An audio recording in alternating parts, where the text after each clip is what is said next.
Hey folks, I have got an interesting one for you. I've been working on this song, and I'm having trouble finding the right kind of synth to fit in the bridge, where it's got to go from being kind of this happy, crazy, energetic thing into a scary, crazy sort of thing. But the bridge itself is kind of calm. It's a 155 BPM kind of psytrance thingy.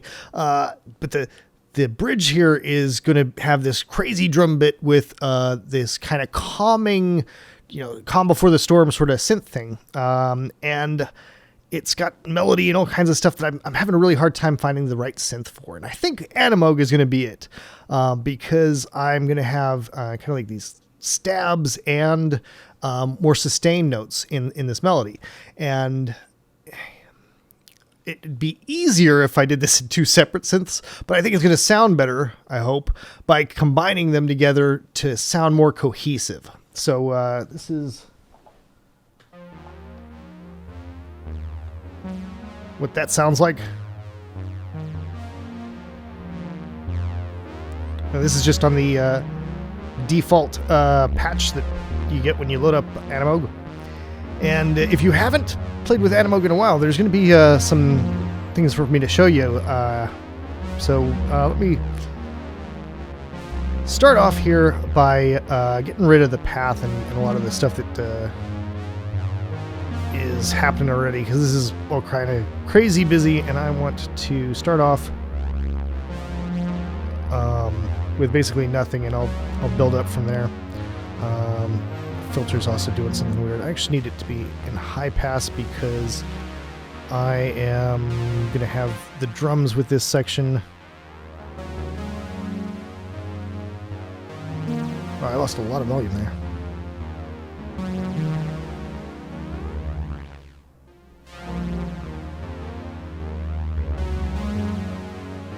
I like the detuning around there. Yeah, I don't want any delay. I need to get some of that volume back, though.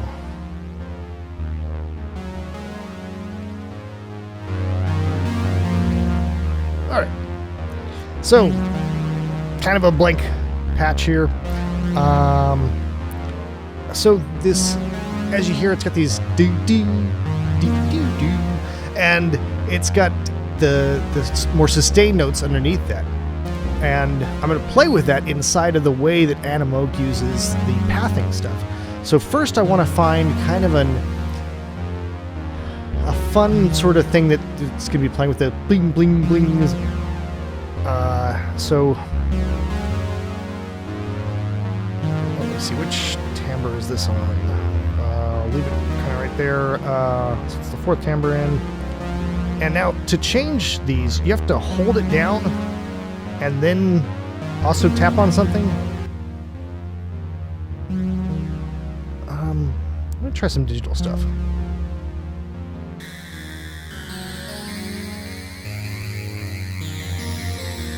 I don't really want noise. I'm kind of going for a pretty sound here.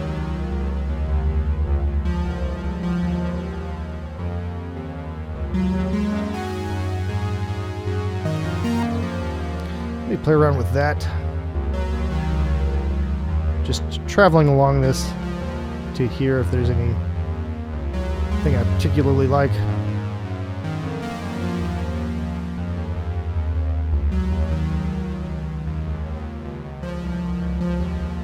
I may be imagining it because I think that this is actually like uniform throughout, but it felt warmest to me right there, and so I've got the digital coolness that's working well with the high pass filter. And I've got the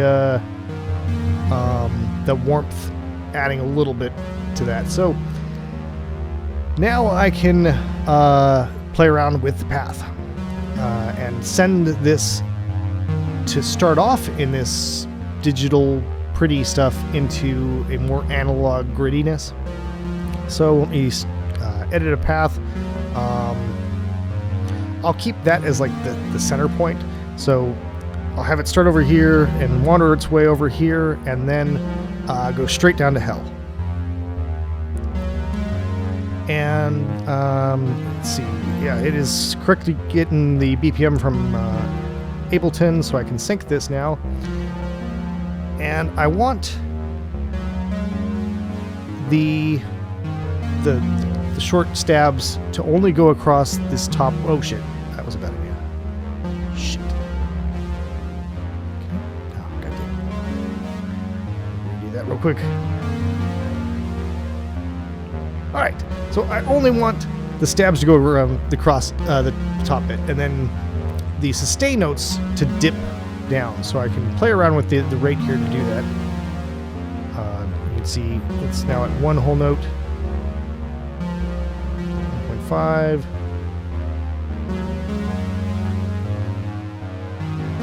Oh, you know what? The envelope's probably got, yep, a really long release.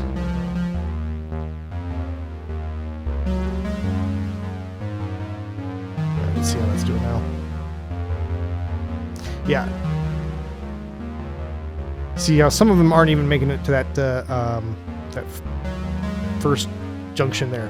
So that's working. Now I get to gritty up the more sustained notes, but I really want to hear some more volume before I do that. You know, I'm gonna fix it in post so you guys always hear it at the same level. And so now I can take this fat saw and throw in some gristly stuff like let's see.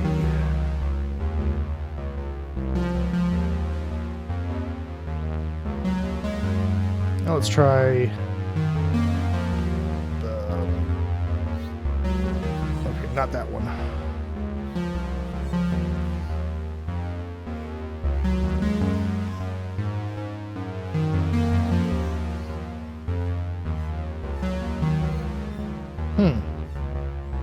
That's all sounding really weird. Let me try some less weird stuff.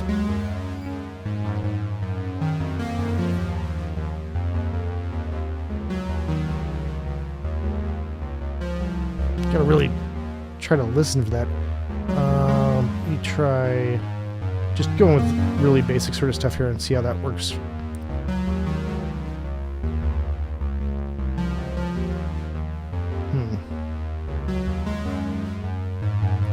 It's kind of doing what I was expecting, but not. It's not getting as crazy as I want it to.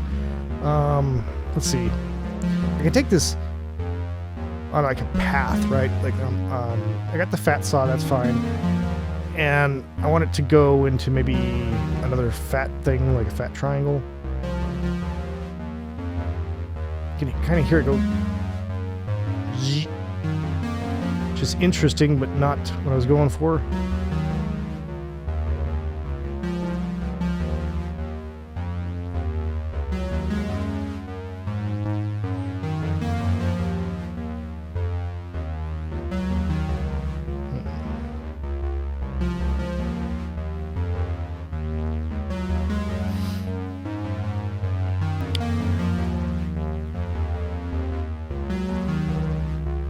Throw some more saws into this.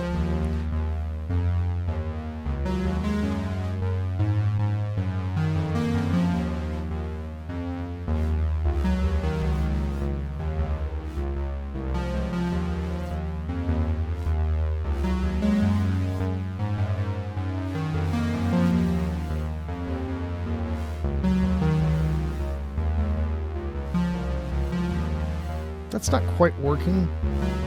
But let me try changing the position of this, because these analog waves are all kinds of different throughout the entire width of the wave. So by changing this position, I should be keeping my stabs the same while changing. Yeah. You can hear a real big change in what's going on now with this section right here.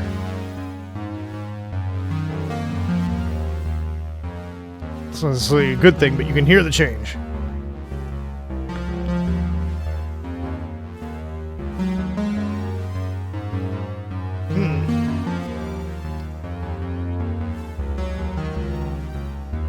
That is really not coming together the way I was expecting it.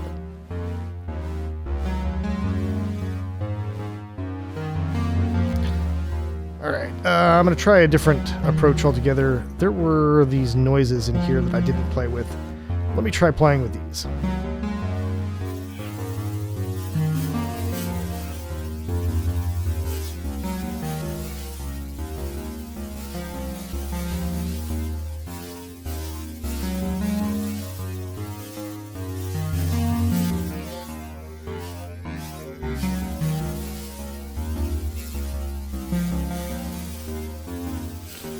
maybe if I do kind of like a noise into something less noisy into noise again thing. Oops, shit. All right. So let's see. I'll put get some good saw sounds in here. Let's see.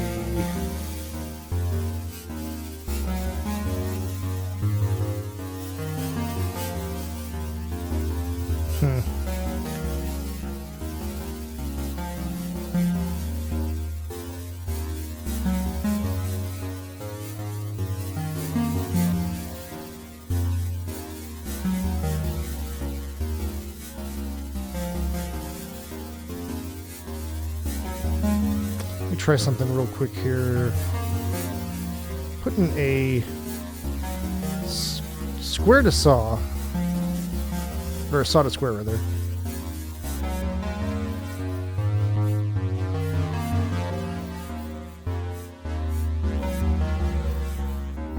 Oops.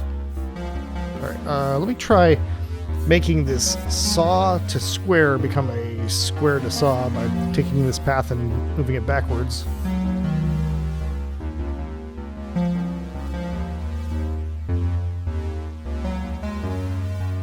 I was really hoping that would get interesting since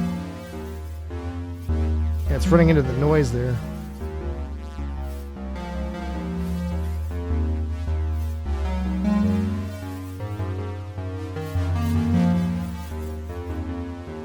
That's too busy.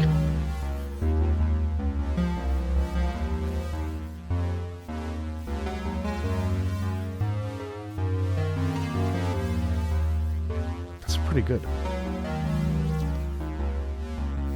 I'm afraid to move it anymore. So let's take a second here to listen to this. We got those, the high notes, pling pling pling, are sounding pretty good, right? On their own, they're beautiful and bright, and they're coming through everything else. And then the lower notes are kind of rolling around.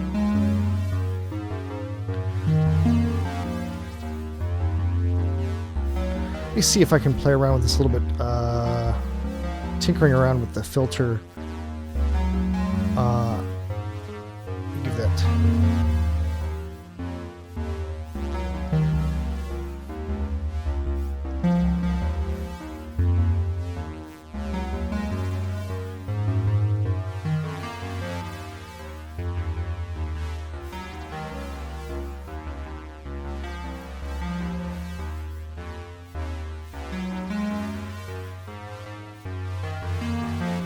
Don't want the attack on this filter to interfere with the stabs.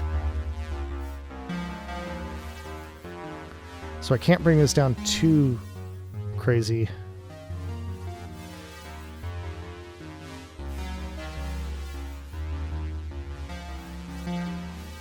So by using the envelope in reverse now, it's taking this high pass and slowly letting in, well, not too slowly, but it's a little bit letting in some of the lower notes and then cutting that back off.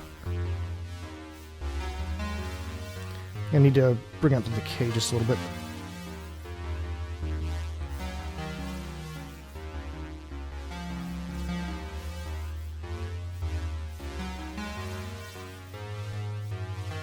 That's a little too severe still.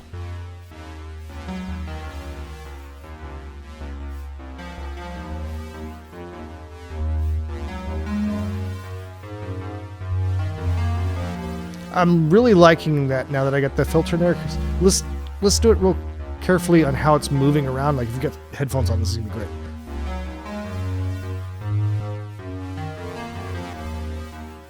You get a lot of motion now in the stereo field. I'm really liking this. Could play around with the unison, but I think it's gonna sound better with the 4.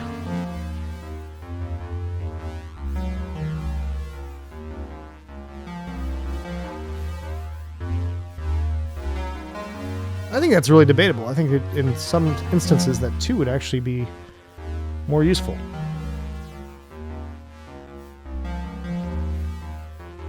Well, I hope that this has been helpful. Like, I've already done several videos on Animoog. I hope seeing it actually being used for very specifically doing sound design stuff is helpful. It's a lot of fun to explore playing around with the paths and everything like that, because it lets you do these sorts of things where you have, you know, two drastically different kinds of sounds coming from the same synth.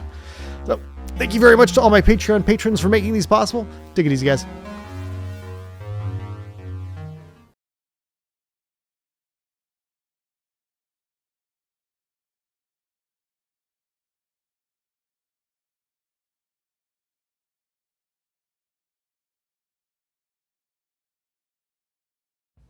All right, so you got the dun, dun, dun, dun, and then it goes just all over the place.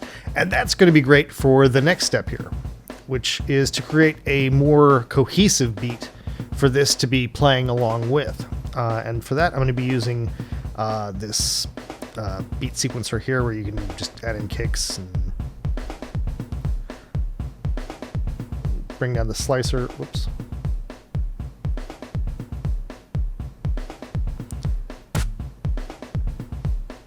And you can also like hard enable and disable things from here, so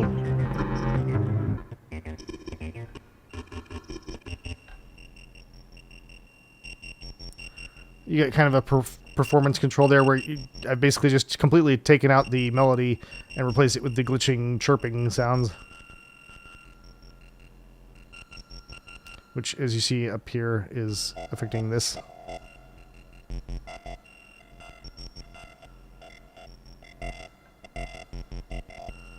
I kind of like that. Let's stick with that.